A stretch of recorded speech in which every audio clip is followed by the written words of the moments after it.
hablamos ahora de la enuresis, en este caso vamos a referirnos a la enuresis secundaria. Es un nombre raro, difícil hasta inclusive de pronunciar, pero lo más importante tiene que ver con la falta de control esfínteres. Esta sensación que genera mucha angustia, no solamente en quien la padece, sino también en el entorno familiar, porque es un limitante, un niño que se hace pis, que se moja durante la noche, que siente que es una batalla que no puede cumplir. Entra la madre a la mitad de la noche, entra el padre, hay una cierta resistencia, una angustia, una protesta, hay que cambiar las sábanas, hay que cambiar el pijama, el chico que se angustia aún más porque siente que no está a la altura de las circunstancias, porque no puede irse a dormir a la casa de un amigo, porque se siente discriminado, porque tiene olor a pis. Hay toda una cantidad social, hay toda una cantidad de motivos sociales que afectan y mucho a un niño que padece de esta enfermedad. Conocemos la diferencia entre lo que significa la enuresis primaria y la secundaria, y en un ratito estamos hablando con una nefróloga infantil que nos va a hablar específicamente de esto. La enuresis, generalmente la secundaria, viene también acompañada por otros trastornos. Trastornos alimentarios o trastornos del sueño, o un chico que es demasiado activo, y muchas veces también por angustia, porque los chicos se angustian frente a una situación que saben que deberían haber superado. Y también se angustian los padres. Lo primero que hacemos como terapeutas es la consulta médica para descartar que se trate de un problema, de alguna enfermedad. Una vez que eso está descartado, empezamos a trabajar con lo emocional.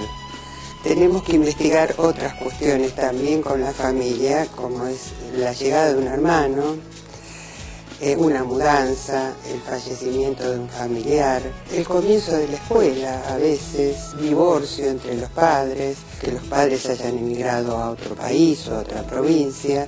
Todos esos pueden ser factores que produzcan lo que nosotros llamamos una regresión. Y en ese momento regresa emocionalmente a funcionar según etapas anteriores, es decir, cuando se hacía pipí, cuando era bebé, cuando recién empezaba a caminar, etc. En general, estos casos con una buena terapia para el niño y también con una orientación a los padres, remite perfectamente. Hay que marcar una diferencia, y recién estaban refiriendo a la enuresis secundaria, que tiene que ver con aquel niño que pudo en algún momento controlar esfínteres y que al cabo de un tiempo vuelve a mojarse, vuelve a hacerse pis en la cama. Pero ahora vamos a averiguar si existe algún factor orgánico o de disfuncionalidad para que esto pueda ocurrir y que deba ser tratado de otra manera, no solamente desde el plano psicológico. Está con nosotros la doctora Mariana Pellegrini, que es nefróloga infantil, y vamos a hablar de la otra enuresis. ¿Cómo te va, Mariana? Bienvenida. Muchas gracias. Bueno, porque siempre pensamos, y esto es como el común denominador, el chico se hace pis en la cama, debe estar atravesando algún problema psicológico o debe haber algún contexto que le provoque esta situación, lo que genera de angustia al niño y genera angustia a los padres, ¿no? Y ahí hacemos como un combo letal. ¿Existe algún elemento que pueda justamente provocar la enuresis sin necesidad de que esto esté relacionado con algo psicológico? En realidad, justamente como dijo la licenciada, hay una diferencia fundamental en lo que es enuresis primaria de la secundaria. Sí. La enuresis primaria es cuando un nene, más que cumplió, ya se dice los 5 o los 6 años de edad, que es cuando uno piensa que ya tenemos la maduración necesaria para poder controlar esfínteres, nunca lo hizo, o sea, nunca dejó los pañales.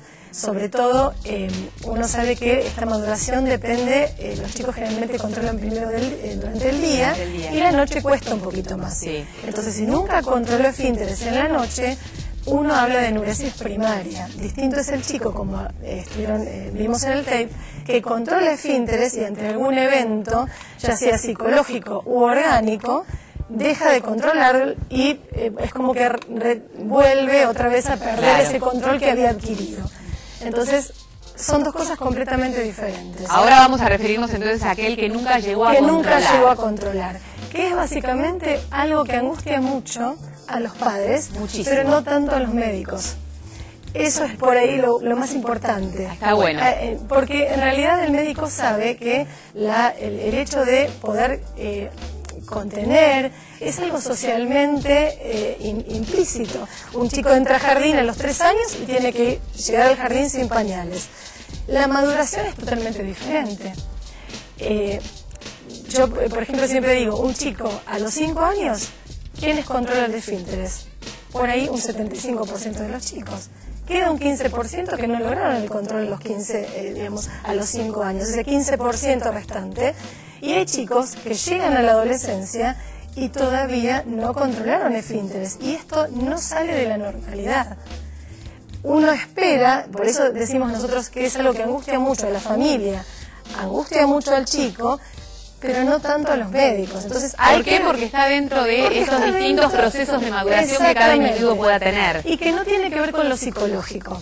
No es un problema psicológico. Que hay que sacarle esta carga, ¿no? Exactamente. El problema psicológico después lo tiene el chico cuando empiezan la culpa, el castigo, la vergüenza, el olor a pis, como decía yo. Eso quizás ahí uno necesita un apoyo psicológico, pero no porque la psicología o el chico tenga que analizarse para resolver este problema. ¿Y esto responde solamente a un problema de maduración? O sea, no, ni siquiera es un problema, o es un distinto desarrollo de su maduración. Uno, en realidad, esa sería una de las causas que se postulan. No hay una causa específica. Lo que sabemos, digamos, con mucha certeza es que si los papás fueron enuréticos, si un papá fue enurético, tiene el chico, digamos, una mayor probabilidad, no un 15%, sino un 44% de ser enurético.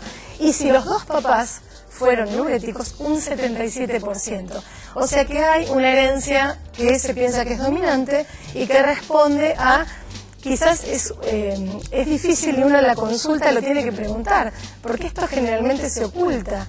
Como dijimos, es algo socialmente inaceptable, entonces los papás, por ahí fueron estos papás que las abuelas cambiaban las sábanas y que no se tenía que enterar nadie de lo que había pasado la noche. Y se pierde esto de que es algo que, bueno... Pero los papás los tranquiliza mucho cuando vos les preguntás, ¿vos hasta qué edad te hiciste pis? Ah, sí, es verdad, yo hasta los 10. Exactamente. Se tranquilizan mucho, se tranquilizan. ¿De qué forma uno como papá puede ayudar al nene que se sigue haciendo pis en la cama? Bueno, justamente hay que sacarle el karma y la culpa y la angustia.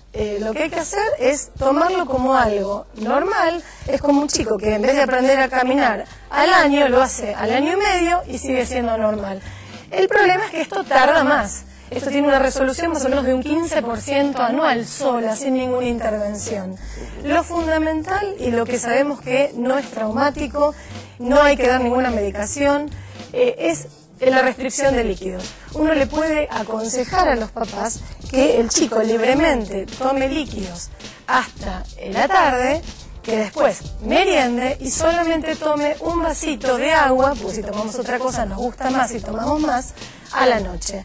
Y que haga pis antes de acostarse. Aunque eso no responda, ¿no? Porque esto puede ser, muchas veces nos pasa que los padres te dicen, bueno, hice todo esto, pero igual se hace pis en la cama. Sí. Bueno, y por ahí se va a seguir haciendo pis en la cama durante un tiempo quizás más. Eso es lo que hay que explicarles a los papás, que no hay soluciones mágicas con esto. Lo tengo que despertar a las 3 de la mañana, me pongo el despertador, voy y lo despierto para que vaya al baño a hacer pis. De hecho, no. Eso es algo que tratamos de no hacer.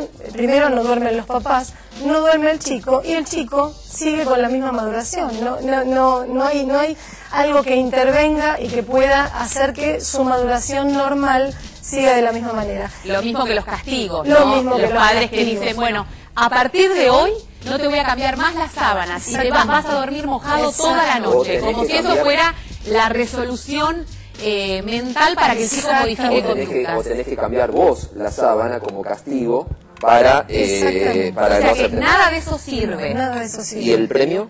Y el premio a veces sí, porque lo hace al chico sentirse un poquito más seguro. Lo que hay que hacer es, digamos, que el chico tenga mejor autoestima, que esto no le interfiera.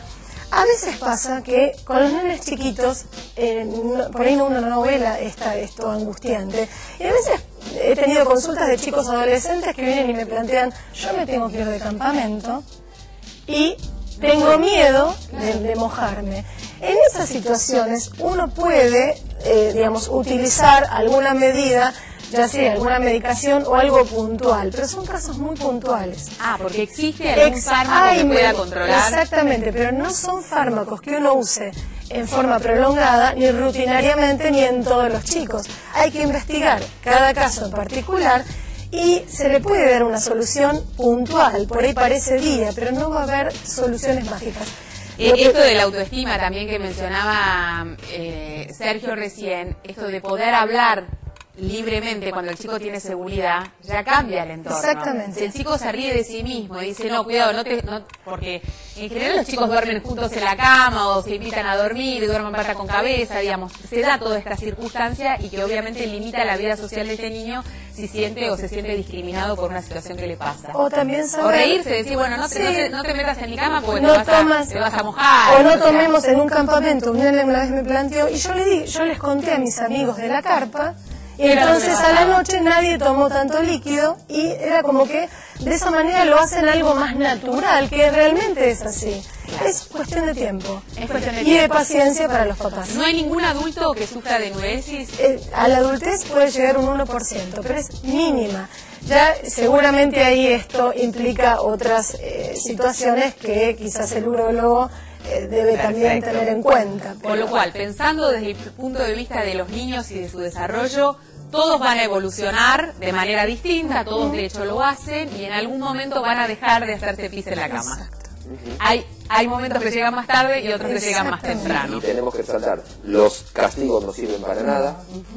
Los premios pueden servir. Pero para mejorar la autoestima, claro. No es que por premiarlo va a dejar de hacerse. Llevar un calendario con hay calendario, exactamente, con nubecitas. Y los premios no hace falta que sean cosas materiales. No, Mariana, ¿y qué pasa, por ejemplo, con la colocación o la utilización de pañales en los chicos más grandes? Bueno, yo tenía una amiga que también le pasaba con un chico ya más grande, que tenía 6, 7 años, y la gran duda era esto, ¿no? Si, por un lado, ponerle que él se pusiera el pañal para no mojarse o no sentirse mal, y por otra parte, la sensación de sentirse menos porque me pongo, claro. Entonces, si esto sirve, no sirve, ¿qué es lo recomendable? Eso es lo mismo que las alarmas que se utilizan, por ahí no tan difundidas en el país, pero sí en otros lugares. Sí. Es lo mismo que despertar al chico o lo mismo que hacerlo sentir que todavía es un bebé, como dice él. No es muy recomendable, porque no es un problema psicológico. Es como que lo hacemos retroceder. Generalmente son nenes muy autoexigentes. Exactamente. Que tienen una actividad, son muy activos durante el día, muy inteligentes, los mejores alumnos en la escuela, y de noche se dan la libertad de poder ser un poquito más chicos.